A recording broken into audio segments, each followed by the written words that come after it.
Stamping Ground. Another long, long one, but more than a page.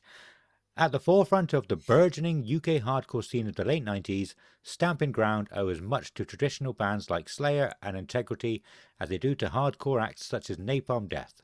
Formed in early 1995, been going for a long time. Here's the gist of that. Yes. Stamping Ground. I've got here old school hardcore metal. I have heard these guys before, like quite a few of their tunes. Pretty sure I saw them back in the day as well, around 2004-ish. I can't remember what show I was at, but they were definitely one of the supports around that era as well. And yeah, I like this sort of late 90s, 2000s era of hardcore and metal. So yeah, awesome band. Wasn't Raging Speedhorn, was it?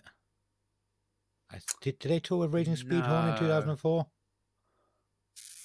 I can't remember who it was. I was seeing a lot of, I was like a big Bleeding Through guy around the time, and they were playing, and then I was at like Caliban shows and all of this sort of like metalcore, hardcore stuff that I was watching, and I'm pretty sure they would support at one of those shows, but I'll never be able to remember where it was. But it would have been either Underworld, Mean Fiddler, one of the O2s before it was an O2. Somewhere in London I would have seen these guys, I'm pretty sure, around that time. Yeah. Cool. I think I don't know if I might have seen them.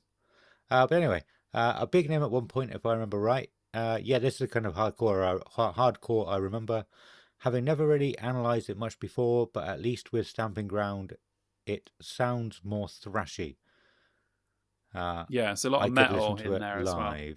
Yeah, it doesn't really make too much sense, but yeah, I think they are more thrashy than I would expect hardcore to be, even though I'm not pro on that kind of genre. There's a fine line, so you are right. There's a sort of blur between what thrash was and hardcore. Is kind of a lot of the bands are really half, so it does kind of make sense that that's what your ears were hearing. Okay.